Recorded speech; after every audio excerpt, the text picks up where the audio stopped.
Assalamu alaikum wa rahmatullahi wa barakatuh. Kaseho sab metiku. Good morning, guys. Mamkase.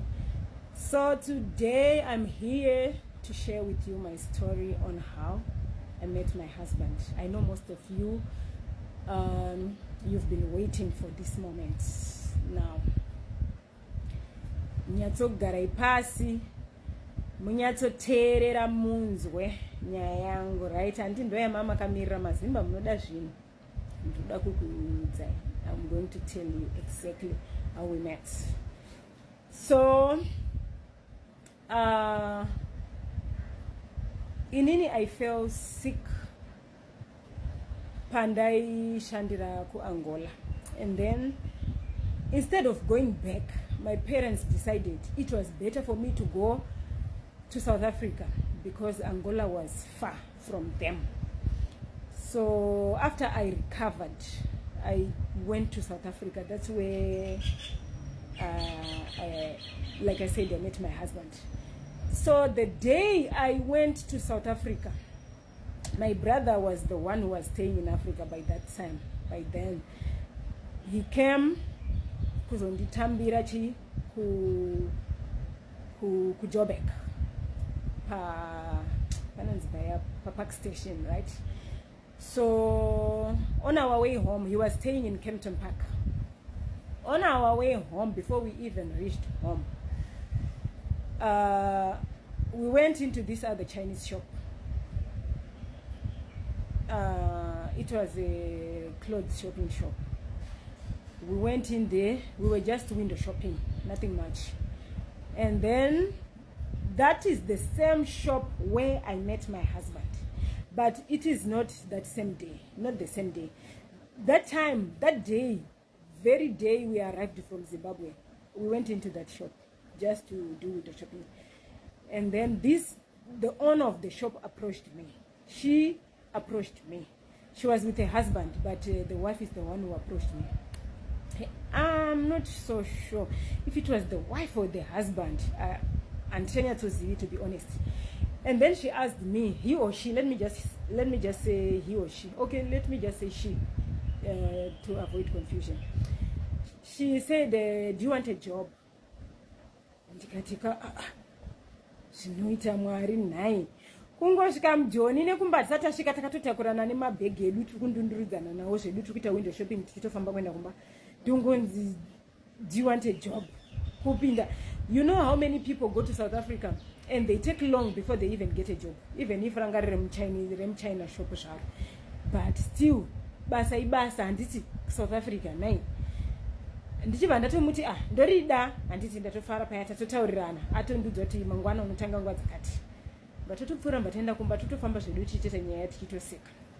And then my brother was saying, you are so lucky kungopinda mu South Africa nokutowana basa kutoita kuvingwa kunzi unoda basa here. That's exactly what happened. Nini hangu handisi munhu anonyepa kana kuti munhu anofarira zvekunyepa. Zvandataura ndizvozvo. It's up to you to believe it or not. Zvakwauridzira kufuka kana kuwarira, right? Tafamba taenda kumba. The following day ndakangozorora. I just rested that day only. The next day I started working. And then after some time, that's when I saw this guy. Let me say this guy because my husband is the one I'm saying then, because I didn't know him that time. That's why I'm calling him this guy. That's when I met this guy. And then in this Chinese shop, papa in a corner, timunoona zvinoita makula zvekuti one corner inenge yakaiswa ma cell phone accessories what handiti. So mukula uyu aishandira ipapo achita zvema cell phones ake. Anga agara chitongo angori ne that ninge mushop iyo yandaishandira. So this my husband now paakauya kuzoona friend yake mushop. That's when he saw me. Kana akabva angopenyerwawo kana kuti amen, I don't know. But from there anga kugara achingouya. Saka ina ndinombosisa musoro akabva atanga kunditaudza, right? Ndobva tatanga kuti aiti akanditaudza ndomudaira tichingopindura zvaanenge abvunza. but inini ndasinozvona kuti munhu andifarira. I didn't notice kuti munhu atondilika maona manje. MaChinese munongowaziva kana uri pabasa zvemunhu anodamboita nyaya nomudamboita sei. So ine ingoti akangoda kungondi approach kungotaura neni so ndikangoona murungu wangu anitarisa ndototanga kutotiza ndichibva paari ndichiita sei because vaida kuti kana customer yakapinda zviya and then you attend to the customer, not kuti ndite nyaya na someone.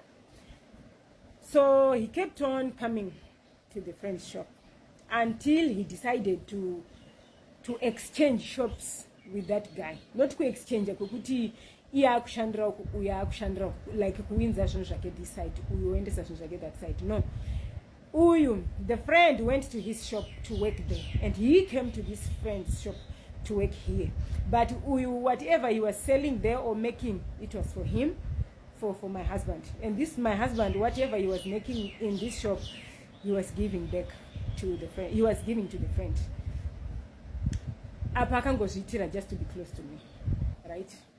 And then we started talking, and then muchina uya because uya ngari mukula haana kuzonyanyozviitira kuzonyanyoita tek nemi kuti hey muri kutaura hey mukuita sei. Sometimes aita kaona kana kuti ndichitaura aitosekerera ongonyarara anga ari munhu boho zvake.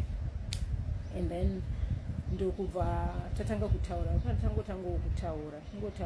ngotaurawo and then ndaiti kana ndakwenda kumba he used to take me halfway and then odzoka hake kumba.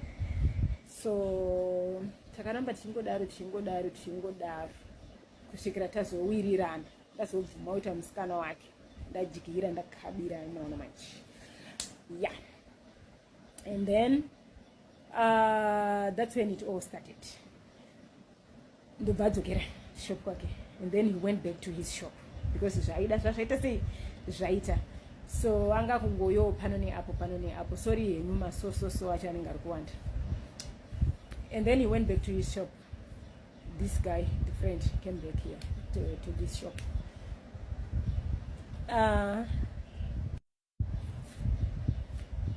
Patayonana, he would give me money like 100 rand. Those days it was a lot of money. And then he would tell me to go to KFC or Chicken Licken to buy something. Until in Kempton Park, we're staying in Kempton Park. Those who know Kempton Park, panic Chicken Licken yangeri pakona apa. So and then yeah, in fact it's chicken Licken. Kunomira ma Nigerians too much uko tichida kuenda kuna apa wetu katena apa and then unengwa kuenda ku Shoprite kune vari kuziva apa ndiri kutaura kunomira like kuside kuna long era ndichenzoziye kwaiita ma Nigerians hobo. So I would go in there in Chicken Licken and then ndopinda ndotarisa hangu kuti chichi zvandoda kutenga nti and then ndotenga ndodzoka ndomudzosera change. Saka first day randaita izvozvo he looked at me, so inini I was surprised kuti komono zvanditarisa ndakutarisa tasaka kuti did I buy expensive food or what? I gave him his money, his change. I gave him his change back. But tagaramba taja. Next time vaita same thing. Next time, so every time, even akandipa 50 rupees ndaitenga something ndodzoka nomupa change yake. So inini ndakuona kuti I didn't notice kuti ari kushamisika nezviri kuitika kana kuti zvandaiita inini handinotomboziva.